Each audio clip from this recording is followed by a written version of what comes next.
네, 안녕하세요. 오늘도 이지 선생님입니다. 자, 여러분, 이번 시간에 여러분이랑 같이요, 우리한테 정말로 필요한 것 한번 같이 알아보려고 합니다. 옆에 떠있죠? 이런 분들을 위해서라고 써놓고 대화 중 모르는 단어가 종종 들리는데 어디 물어보기도 조금 점점점 쓰여 있습니다. 네, 우리가 한국에서 살더라도요, 굳이 영어를 쓸 필요가 있는 상황이 아니더라도 우리 일상은 수없이 많은 영어 단어들 또 외래어들로 이루어져 있습니다. 어디서 많이 들어봤는데 정확히 무슨 뜻인지 모르겠는 단어들도 정말 많고요. 그런 단어들이 쌓여서 요새 젊은 친구들이 이야기하는 거 들어보면, 아니면 뉴스, 유튜브 얘기 들어보면 정말 많은 외래어들이 포함되어 있죠. 그래서 여러분들께 오늘 자주 쓰는 외래어들 좀 간단하게 좀 알려드리려고 하고요. 제가 밑에 빨간색으로 써놨죠. 방치하면 더 모르는 말이 많아질 텐데, 네, 점점 새로운 말들이 많이 들어오고 있어요. 그래서 방치하지 마시고 오늘 재미 삼아서 한번 들어주시면 좋을 것 같고요. 다음 장 가볼 거예요. 다음 장이요.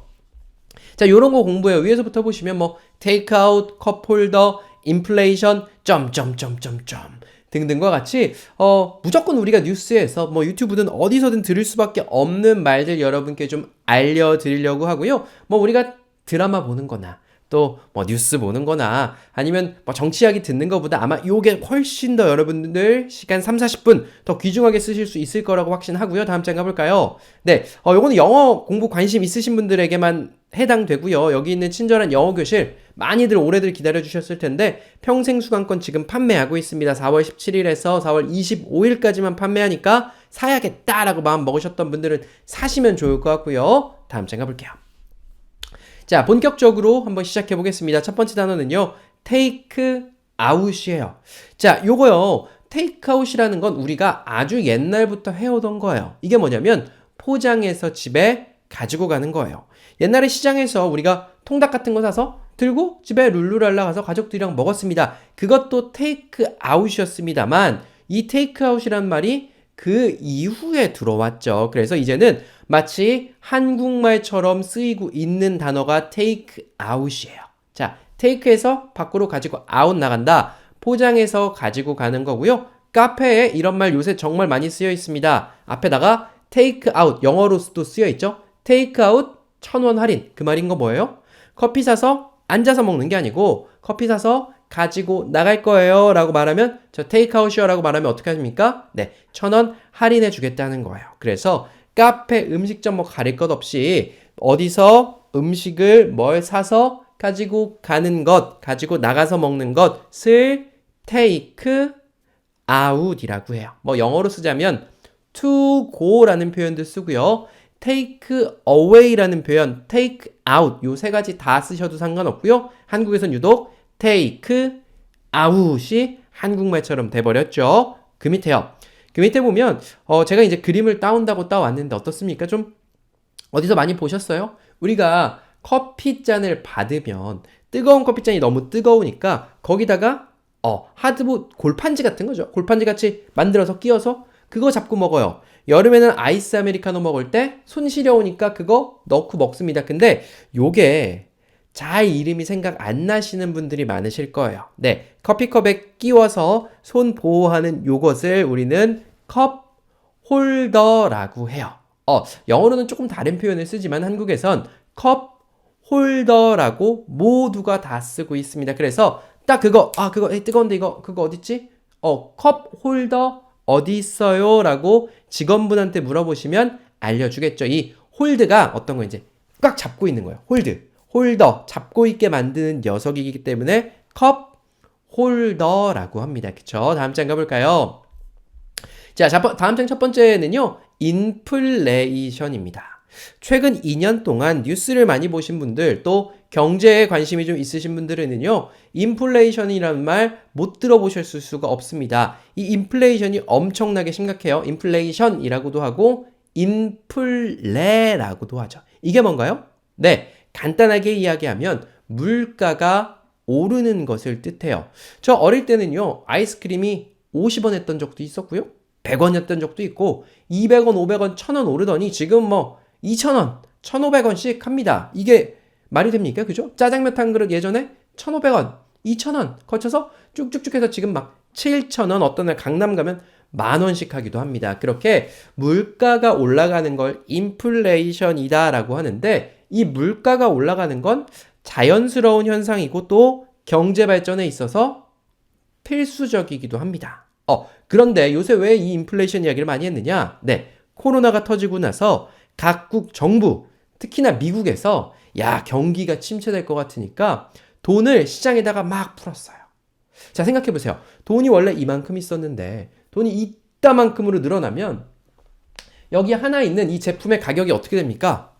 제품의 가격이 높아지겠죠. 돈은 많아지는데 우리가 가지고 있는 부동산, 주식, 물건, 기름 이런 건 어때요? 그죠? 돈은 많아지는데 요건 정해져 있으니까 요 가격은 오르겠죠. 그래서 인플레이션이 어마어마했습니다. 2022년 작년의 통계치를 보면 우리나라에서 5.1%나 되는 물가가 올랐습니다. 이게 말이 5%면 뭐 그 정도겠지만 뭐 제가 자료 봤을 때 한 15년, 10년치 정도 본 것 같은데 그 중에서 유독 작년만 엄청 높아졌어요. 그래서 작년 한번 생각해 보세요. 우리가 살고 있는 집값, 기름값, 또 뭐 마트 가면 있는 아이스크림, 파, 배추 모든 종류의 물가가 대부분 다 작년에 많이 올랐죠. 우리 주머니 사정은 뻔한데, 그죠? 작년에 많이 올랐습니다. 그래서 이 인플레이션을 잡기 위해서, 인플레를 잡기 위해서 요거 이제 여기서부터는 잘 모르셔도 돼요. 조금만 더 얘기 드리면 각국 정부에서 물가가 너무 높아서 사람들이 살기 힘드니까 어떻게 하죠?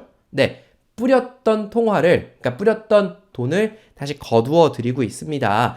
그 거두어 드리는 방법이 몇 가지가 있는데 가장 우리 눈에 보이고 우리가 체감할 수 있는 건 금리가 있겠죠. 그죠? 금리. 예전에 코로나 처음 터졌을 때는 미국 금리 0%였어요. 그죠? 근데 지금은 미국 금리가 뭐 4.75 좀 있으면 5%까지 올린다고 하고 한국도 기준금리가 지금 3.5%에서 아마 동결된 걸로 알고 있는데 금리가 올라가요. 그럼 어떡하죠? 사람들이 그냥 쓰던 돈을 예금 통장, 적금 통장에다 넣고요. 빚내서 집도 못 사고 빚내서 주식도 못 사고 하기 때문에 자산 가치가 엄청나게 불어났던 자산 가치와 물가의 가치가 점점 떨어지겠죠. 그래서 요거 물가 상승을 잡기 위해서 향후 1, 2년 정도 각국 정부에서 열심히 노력할 거다. 그러면 어떻게 되냐면 경기가 다시 침체되는 국면으로 들어갈 겁니다. 자산 가격들이 주식, 뭐 부동산 다 조금씩 내려갈 것 같아요. 그래서 뭐 제 강의 오래 들으신 분은 있겠지만 저는 경제 전문가는 아닙니다. 관심이 많을 뿐이고 한 1년 정도 전, 1년, 2년 정도 전쯤에 이런 강의할 때 주식 사서 돈 많이 버신 분들 이제 파셔야 됩니다 했는데 그때부터 많이 내려왔죠. 다음 단어로 내려가 보겠습니다. 오마카세라는 단어가 요새 뉴스에 좀 많이 나오더라고요. 젊은 친구들이 허세를 부리기 위해서 가는 곳이다 뭐 이런 식으로 나오는데 도대체 오마카세가 뭐냐?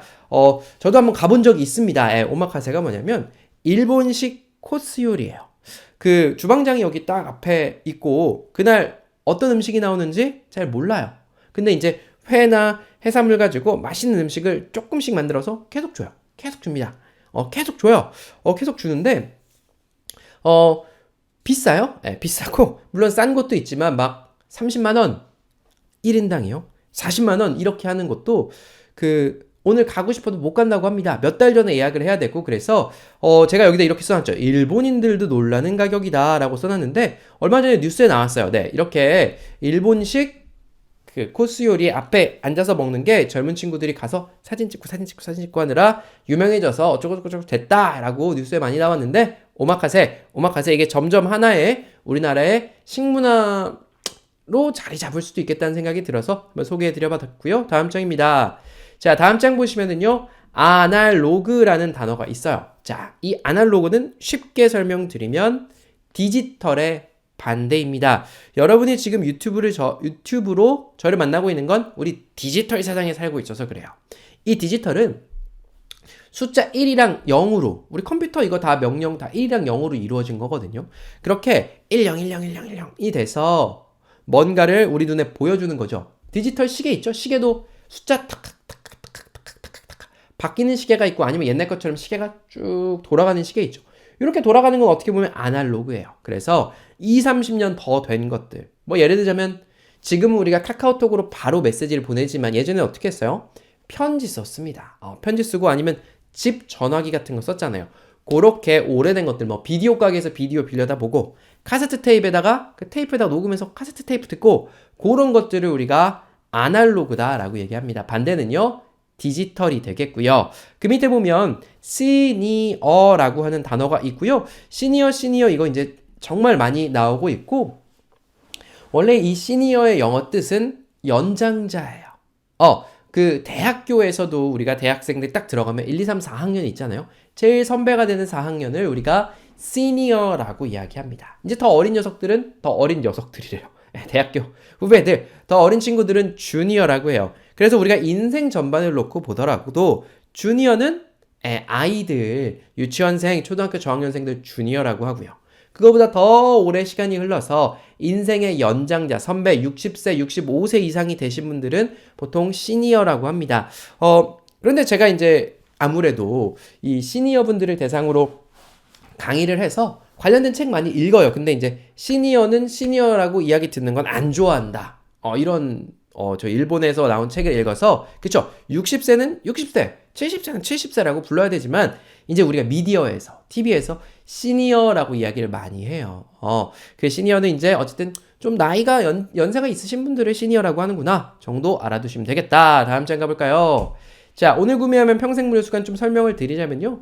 영어 공부하고 싶으신 분들 계실 겁니다. 근데요, 학원에 가거나 인터넷으로 수강을 해도 영어 아주 기초 과정부터 배울 수 있는 곳은 흔치 않습니다. 그래서 제가 여기 책 7권 가지고, 여기 보시면 책 1권이 다 영어 읽는 방법입니다. 글씨가 아주 엄청 크죠. 엄청 큰 글씨로 쭉쭉 넘어갈 수 있게 380강의 강의를 만들어 놓은 게 있어요. 그 이름이 친절한 영어 교실이 되겠고요. 그래서 내가 예전에 학생 때 영어 공부를 못 해봤는데, 사정이 있어서, 아니면 영어 공부했지만 시간이 너무 흘러서 다 까먹어 버렸는데 영어 공부 좀 해보고 싶어요 라고 하시는 분들이 계시다면 친절한 영어 교실 보다 좋은 것은 없다라고 말씀드립니다. 제가 만든 거고요. 저랑 이제 다른 선생님 두 분에서 강의를 하는데, 요거 이제 평생 수강권을 가끔씩 팔아요. 그게 지금 판다는 말씀이에요. 그래서 이번 주 4월 17일부터 4월 25일까지만 판매하고요. 이왕 사시려고 마음 먹으신 분들은요, 이번 기회에 사시면 유료입니다. 사시면 좋을 것 같고, 밑에 있는 댓글에 보시면 홈페이지 주소 있거나 아니면 네이버에 친절한 영어 교실 치시면 아실 수 있습니다. 다음 장 가볼까요? 다음 장이요. 다음 장에 코스피가 나왔는데요. 뉴스 보면 코스피가 어쨌네, 코스닥이 어쨌네, 뭐 막 이런 얘기 나오거든요. 코스피는 간단하게 한국의 주가 지수라고 생각하시면 돼요. 주식 있죠? 물론 주식이 뭐냐라고 하면 주식이 뭐예요? 라고 대답할 수 있는 사람도 많지는 않아요. 제 친구들도 그렇겠죠. 주식이 뭐냐면 그냥 간단하게 이야기하면 어떤 회사가 있어요. 예를 들면 삼성전자가 있습니다. 그 삼성전자가 총 가치가 이만큼 있잖아요. 근데 그게 주식에 만주가 있으면 한 주당 가격이 얼마씩 매겨지는 거예요. 그러니까 그 회사의 주인이 될 수 있는 권리증이 바로 주식이죠. 그래서 큰 회사들이 돈이 필요해서 주식시장에 나와서 우리 주식 팔게요라고 나온 거예요. 그래서 우리나라의 큰 회사들을 모아놓은 것을 코스피라고 하죠. 그래서 이 주식시장이다. 그냥 코스피는 큰 회사들이 모여있는 주식 시장, 우리가 전문 용어로 인덱스라고 하는데, 큰 애들의 평균치를 낸 거예요. 그래서 지금 코스피 보면 2,400도 가고 2,500도 가고 높았을 땐 3,300도 가고 했었죠. 그래서 그 정도가 우리나라 주식시장이다. 그리고 그 밑에 보시면 코스닥이다. 이거는 우리나라 좀 작은 회사로 이해하시는 게 쉽고요. S&P 500, 나스닥 옆에 이런 거 써있는데 그냥 미국 거예요. 미국 거. 큰 녀석들 500개 주식 뽑은 게 S&P 500이고요. 나스닥은 이제 기술 주식, 기술과 관련된 주식들이 주로 상장되어 있는 거라고 생각하시면 되는데, 그냥 코스피, 코스닥, 우리나라 주식이구나 정도만 아시면 좋을 것 같고요. 그 밑에 보면 번아웃이라는 단어가 있습니다. 이 번아웃이라는 게 이것도 한 10여 년 전부터 이야기가 자주 나오는 것 같아요. 우리가 옛날 부모님들은 어떠셨습니까? 저희 아버지 보시면 월, 화, 수, 목, 금, 토요일까지 출근하셨어요. 그리고 일요일 날은요, 또 집에 와서 아이들이랑 놀아줘야 되고, 너무 힘들잖아요. 근데 예전에는 그렇게 열심히, 힘들게 사는 게 당연한 거였어요. 그렇게 열심히 못 사는 사람들 보면, 아유, 게을러. 아유, 그렇게 못 사는 건 네 문제야. 라고 했었던 적도 있어요. 근데 이제 그때 뭔가 사회 분위기가 막 계속 경제 성장하니까 으쌰으쌰 열심히 돈 모아서 집도 사고 차도 사고 이런 분위기였는데 현대사회에 들어오니까 사람들이 어떤 거에 너무 몰두하고 막 성공하기 위해서 막 열심히 했어요. 근데 마음처럼 잘 안 되잖아요. 그러다가 보면 정신적으로 신체적으로 피로해져서 아무것도 못하겠는 피로와 무력감을 느끼게 되는 경우들이 있고 그게 바로 번아웃 됐다고 해요. 그래서 뭐 번아웃이다, 번아웃 증후군이다 우리 이렇게 이야기를 하거든요. 네, 그래서 현대사회에서는 더더욱 일하고 몰두하는 것도 중요하지만 그만큼 휴식하고 재충전하는 게 필요하다. 번아웃 증후군으로 정신과 찾는 분들 많다고 하고요. 다음 장 가볼까요?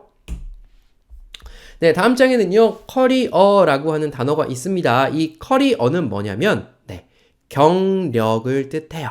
네, 우리가, 그렇습니다. 요 커리어를 캐리어다라고 말씀하시는 분들이 계신데, 캐리어는 뭐냐면, 짐가방을 말합니다. 비행기 탈 때 우리 네모난 가방에다가 바퀴 달려가지고 달달달달 끌고 가는 거 있죠. 그거가 캐리어고, 개인의 경력, 예를 들면 은행원을 5년을 하다가, 또 어디서 뭐 펀드 매니저를 몇 년을 하다가 또 뭘 몇 년을 하다가 이렇게 개인의 경력을 우리는 커리어라고 이야기해요.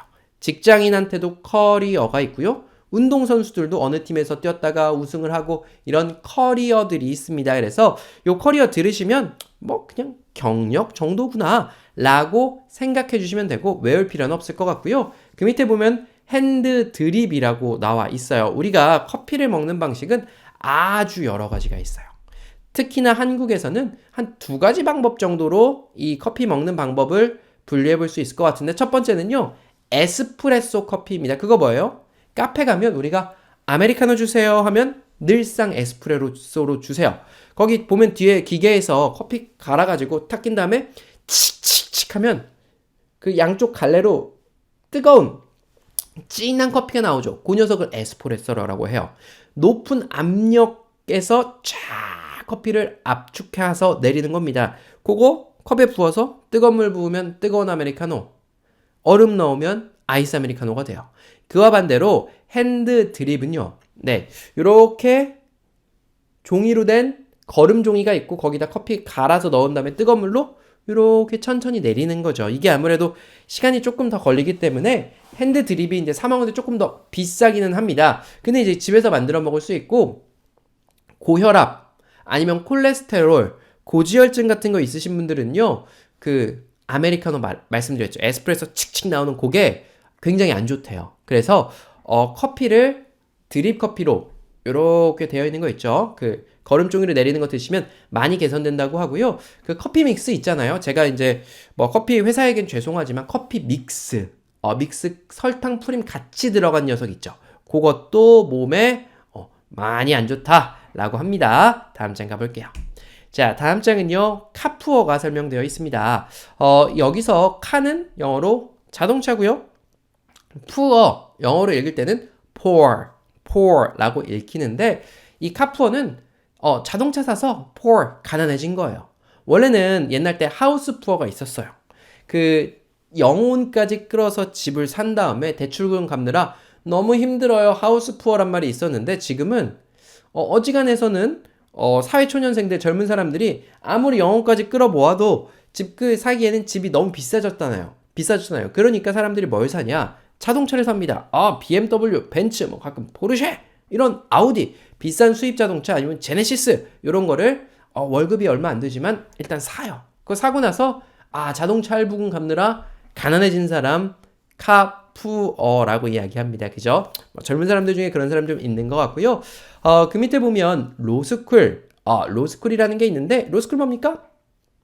네, 변호사, 판사, 검사가 되려면 요새는 로스쿨을 나와야 됩니다. 원래는 어떻게 됐었어요? 사법고시라는 게 있어서 사법시험을 통과하게 되면 성적에 따라서 지망을 하죠. 판사 제일 위에, 변호사, 검사 그 밑에, 변호사 요 정도 보통 이런 식으로 이제 구분이 됐었는데 그 나라에서 변호사가 좀 더 많이 필요해. 미국식으로 법을 치자면 전 세계도 사실 참고차 법이 2종류로 나뉘어 있어요. 우리가 영미법이라고 해서 영국이랑 미국의 법이랑 우리나라 법은 거슬러 올라가면 독일, 뭐 대륙법이라고 얘기하는 독일 쪽 법이랑 되게 비슷해요. 그래서 법 공부하시는 분들이 독일로 유학 가시는 분들 많거든요. 독일의 법이 일본으로 갔다 그게 일본 법이 우리나라 쪽으로 와서 우리나라는 그런 기틀을 따릅니다. 그래서 뭐 사법고시 공부하시는 분들 보면 책을 엄청 펴놓고 보잖아요. 네, 그 법전을 보시는 건데 영국이나 미국에서는 법전이란 게 없어요. 법이 없으면 어떻게 판단해요? 옛날에 판단했던 판례라고 하는 걸 찾아봐서 요렇게 해서 사람이 사람을 때렸다. 그럼 옛날에 수도 없이 많은 판례들이 있잖아요. 판례를 기준으로 해서 법을 집행을 하죠. 판결을 하는데 어쨌든 우리 좀 미국처럼 해보자 라고 해서 러스쿨 나온 지 꽤 오래됐어요. 로스쿨 처음 하겠다고 한 게 제가 05년도에 대학교에 입시했는데 그때 이미 로스쿨 하겠다고 발표가 돼 있었으니까 10년도 넘었죠. 10 한 4, 5년 정도 된 거는 같은데 이게 이제 변호사 시험을 보려면 이 로스쿨이라고 하는 대학교 졸업하고 4년 졸업하고 3년짜리 또 대학원에 들어가야 돼요. 요거 3년을 마치면 변호사 자격 시험이다라고 해서 예전 사법고시보다는 조금 난이도가 좀 아무래도 좀 낮게 돼서 변호사가 우리 사회에 엄청나게 많이 나오고 있어요. 앞으로도 계속 많이 나올 것 같고요. 뭐 그렇게 되고 있다. 알려주시면 좋을 것 같고 다음 장이요. 자, 다음 장 보면 플렉스라고 하는 단어가 있습니다. 이 플렉스는 뭐냐? 네, 한 3년 됐나요? 4년 됐나? 어떤 이제 연예인이 했던 말부터 이제 시작이 돼서 쭉쭉쭉 왔는데 결국 이제 돈을 제가 여기다 보면 지르다라는 거 써놨는데 이 지르다라는 표현이 가장 잘 맞을 것 같아요. 그러니까 내가 하고 싶었던 게 있어요. 아니면 내가 사고 싶었던 게 있어요. 아니면 요거 하나 사가지고 내가 그 SNS 있죠? 인스타그램이라든지 뭐 카카오톡 스토리 이런 데다 내가 멋있게 비싼 거 뭐 사가지고 탁 찍어서 올리고 싶어요. 그때 고민하다 그냥 돈 팍 써버리는 거, 돈을 그냥 질러버리는 거죠. 돈 쓰면서 과시하는 걸 플렉스 했다고 하는 새 용어가 나왔어요. 저도 막 연예인들 사정에 밟은 사람은 아니라서 저도 이 단어를 들을 일은 별로 없는데 유튜브 보면 뭐 유튜브만 나오는 게 아니라 TV에 있는 예능에서도 플렉스 너무 많이 나와서 알려드리는 거고요. 이 플렉스 어떻게 생각하시면 돼요? 플렉스 해버렸다. 플렉스 해버렸지 뭐야. 이렇게 쓰는데 그냥 돈 주고 비싼 거 팍 해버렸다는 거예요. 그죠? 그래서 그런 거 해버리고 사진 찍어서 뭐 누구한테 사람한테 자랑하고 아니면 제가 여기다 YOLO라고 마지막에 써놨는데 YOLO요. 지난 시간에 한번 배워봤죠? You only live once예요. 너 인생 한 번 샀는데 그냥 까짓거 쓰고 싶은 거 써. 요런 기분으로 쓰는 걸 플렉스다라고 이야기할 수 있고요. 그 밑에 있는 거는요. 옵션입니다. 조금씩 빨리씩 한번 넘어가 보면 옵션은 어떤 걸 선택할 수 있는 거예요. 옵션 자체가 선택입니다. 아주 쉬운 얘가 자동차예요. 우리가 아반떼를 삽니다. 소나타를 사요. 소나타라고 다 같은 소나타입니까? 우리가 깡통이라고 하는 옵션이 아무것도 안 들어간 소나타랑 풀 옵션이 다 들어간 소나타 아마 정확히 모르겠지만 1,000만 원도 넘게 차이 날 거예요. 그냥 깡통은 막 키도 이렇게 돌려야 되고 우리 렌트카 사면은 렌트카 빌리면 진짜 깡통 주거든요. 아무것도 옵션도 없어요. 등 따뜻해지는 것도 없고 추운데 겨울에 핸들 열선도 없고 그죠? 내가 돈을 내고 선택할지 말지 뭔가 선택할 수 있는 걸 옵션이라고 해요. 뭐 원룸 같은 거 사시는 분들도 대학생들 있잖아요. 어떤 데 가면 풀옵션이야. 다 들어가 있어요. 책상, 침대, 빨래, 세탁기, 건조기 다 들어가 있어요. 그런 거 풀옵션이라고 해요. 그죠? 그래서 옵션은 선택사항이구나. 다음 장입니다. 자, 다음 장은요. 레깅스예요. 여성분들은 아마 레깅스 다 알고 계시죠? 남성분들도 알고 계십니까?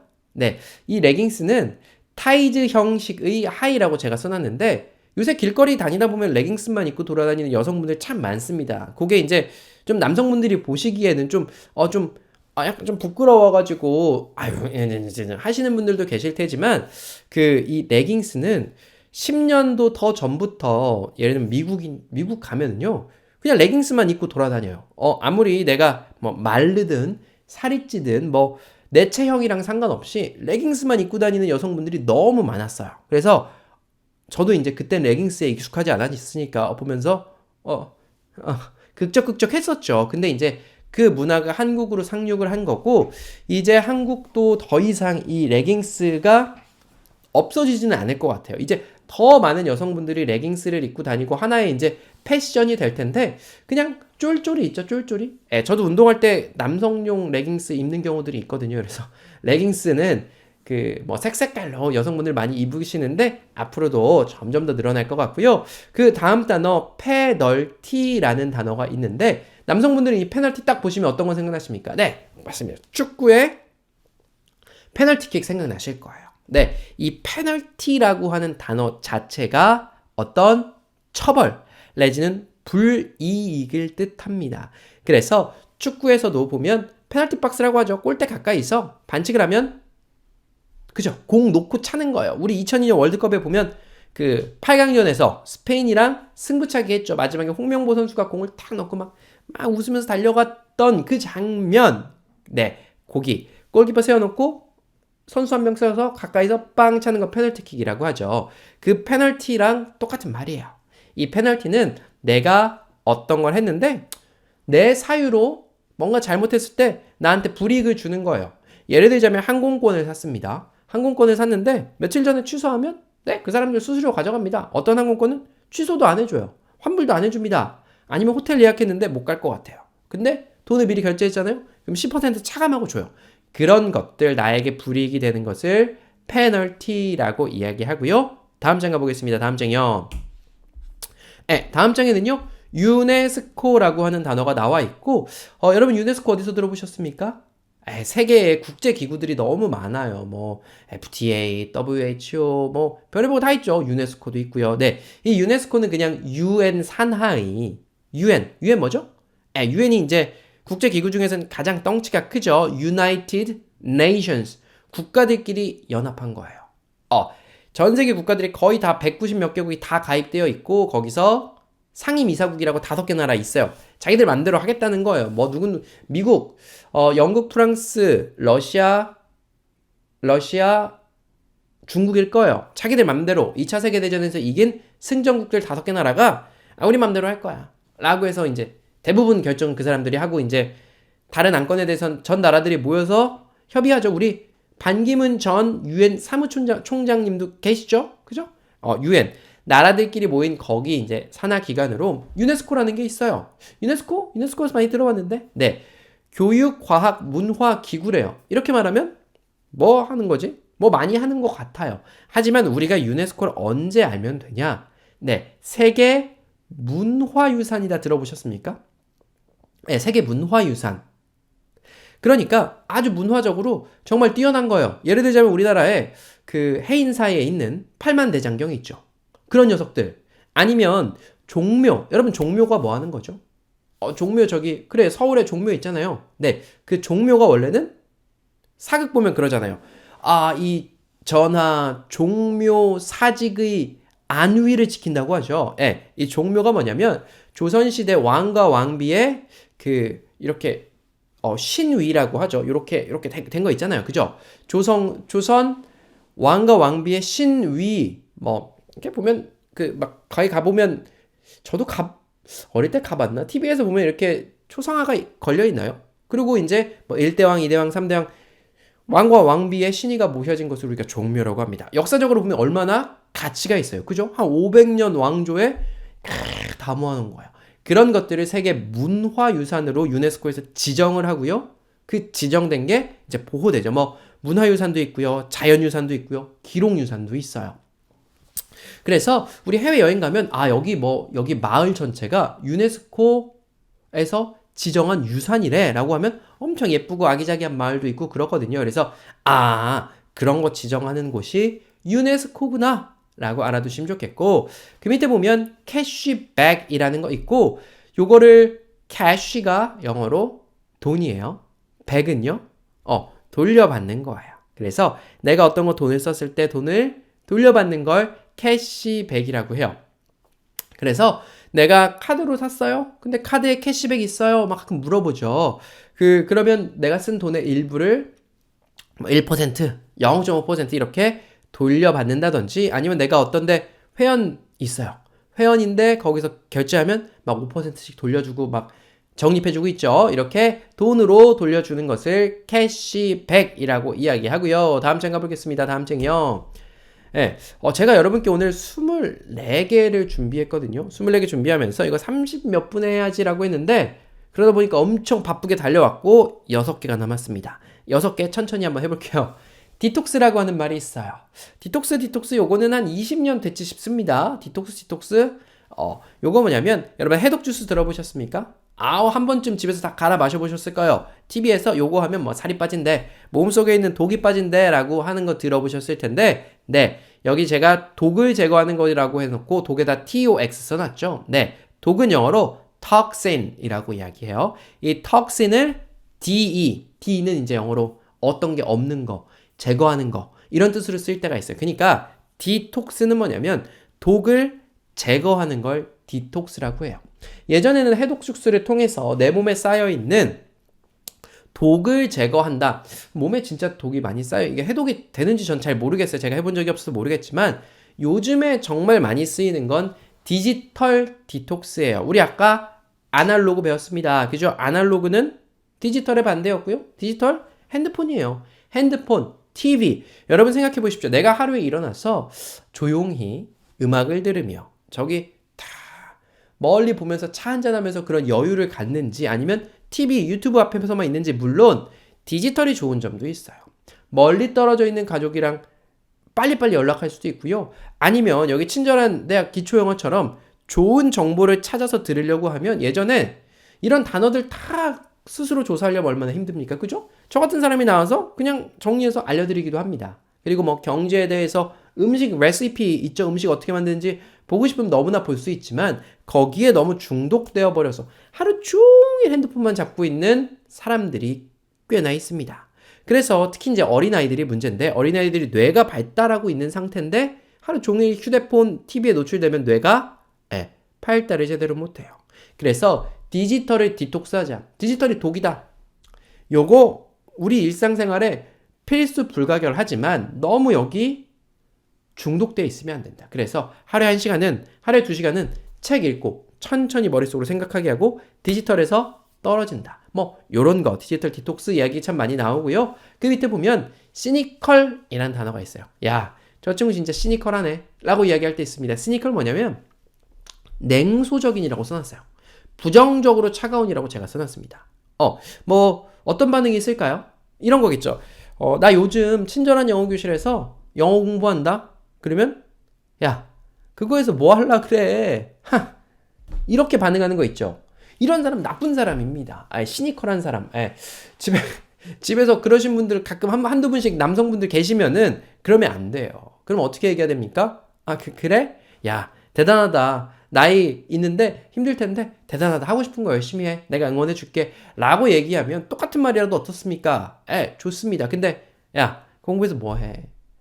누가 좋은 일 생겼대요. 야, 나 회사에서 승진했어. 그러면 야, 그 승진하면 뭐하냐? 어차피 50살 되면 다 명퇴야. 이렇게 이야기하는 제 친구들 중에도 남자들이 있어요. 그런 애들 시니컬하다고 하고 멀리 하시면 좋겠습니다. 다음 장이요. 자, 다음 장은요. 네트워크라는 단어가 있습니다. 네트워크는 이 통신 기반으로 연결된 것이라고 썼는데 우리가 지금 유튜브를 보는데 여러분 뭔가 선 같은 거 연결해놨어요? 안 연결했죠.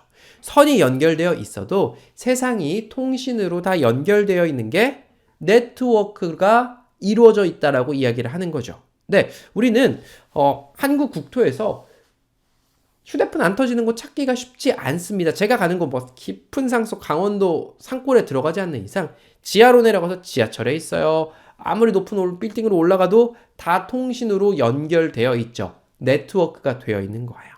그리고 이 네트워크가 이렇게 통신망에만 쓰이지 않고 사람과 사람 사이에도 쓰입니다. 우리가 한국에서는 이제 인맥이라고 얘기하죠. 인맥, 뭡니까? 맥이라는 것 자체가 우리가 금 발견하면 금맥이라고 하죠. 물이 흐르는 건 수맥이라고 합니다. 어떤 그런 흐르는 줄기처럼, 그죠? 줄기 옆에 가지가 쫙 나는 것처럼 인맥, 어떤 사람을 하면 이 사람을 하게 되고, 이 사람을 하게 되고, 그죠?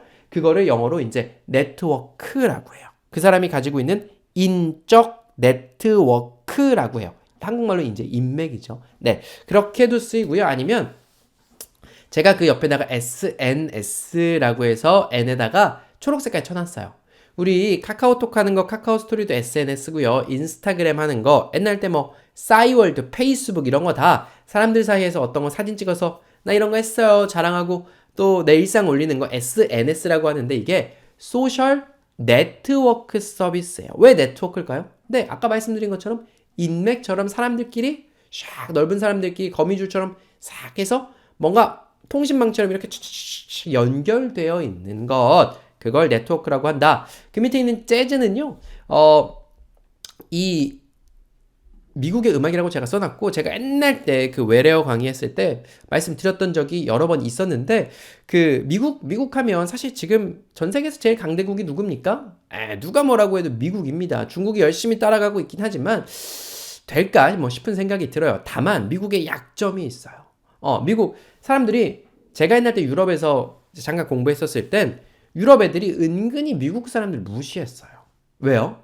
야, 원래 한 200년 정도는 우리가 전 세계에서 짱이었어. 그죠? 산업혁명 이후에 영국에서 산업혁명 일어나고 뭐 저기 막 그 시민혁명 일어나고 프랑스에서 그러면서 어떻게 됐죠? 민주주의도 유럽 애들이 만든 거고요. 자본주의도 거의 유럽 애들이 만든 겁니다. 그죠? 야, 우리가 제일 잘 살았어. 니네 미국 뭐야 거기 촌놈들. 약간 이런 느낌이에요. 미국 문화 저급해. 약간 이런 술 많이 먹으면 약간 좀 그런 느낌이 들었습니다. 근데 그게 벌써 10년도 더 전 얘기라서 지금은 아마 유럽이 미국 문화에 훨씬 더 많이 젖어 있겠죠. 넷플릭스가 미국 문화를 엄청나게 실어 날랐을 테니까요.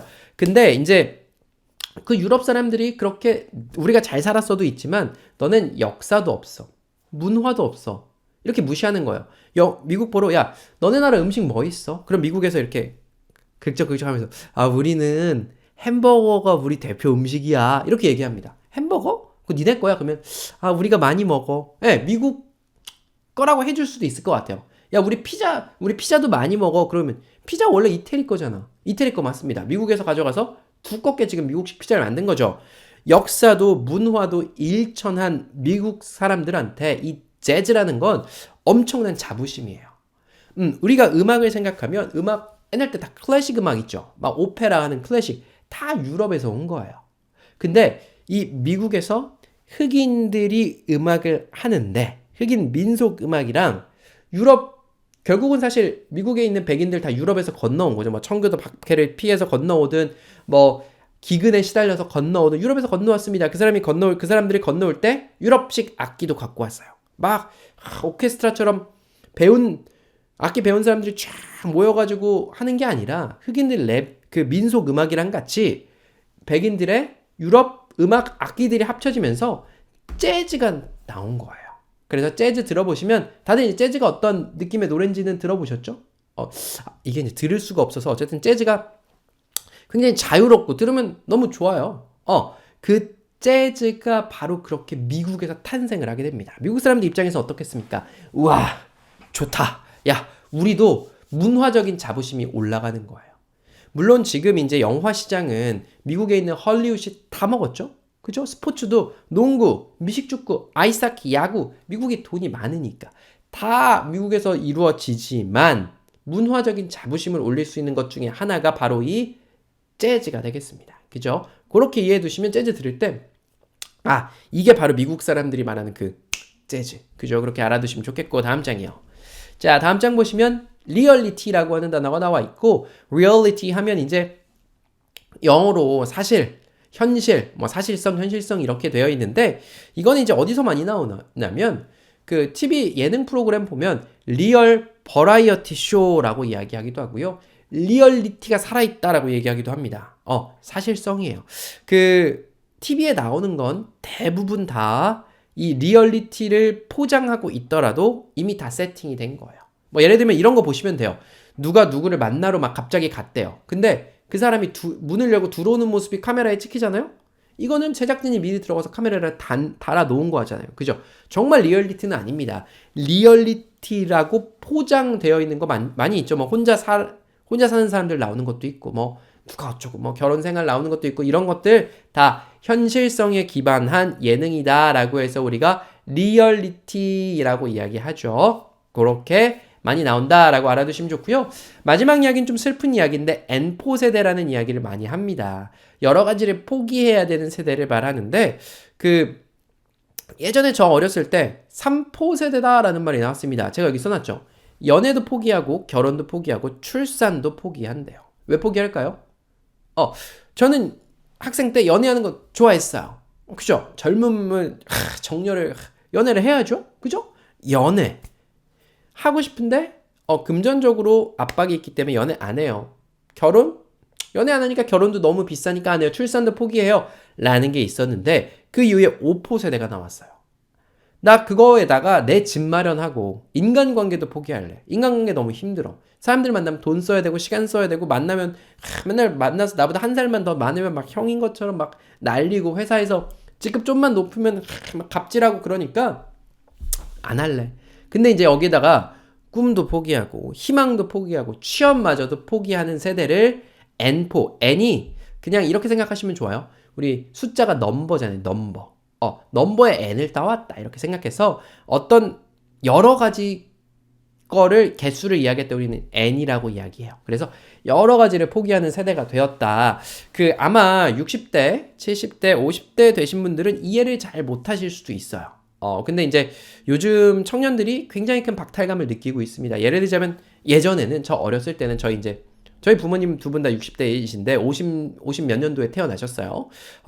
근데 이제 저 어릴 때 보면 그렇게 뭐 풍족하진 않았지만 미래에 대한 꿈과 희망은 있었거든요. 부모님 저 열심히 공부 가르치셨고 또 부모님도 열심히 일하시고 아끼시고 다 같이 일하면 잘 살고 집도 사고 될 수 있다라는 희망이 있었던 세대가 있어요. 물론 생활 수준은 지금보다 훨씬 낮았습니다. 막 연탄도 뗐고요. 여름에 에어컨 없어서 막 지붕 위에다가 물도 뿌려봤고요. 한강에 가서 잠도 자고요. 근데 지금 시원한 에어컨 키면서 맛있는 음식 먹고 살고 있는 젊은 세대가 있지만 이미 자산 가격, 예를 들면 집값이 너무 비싸졌어요.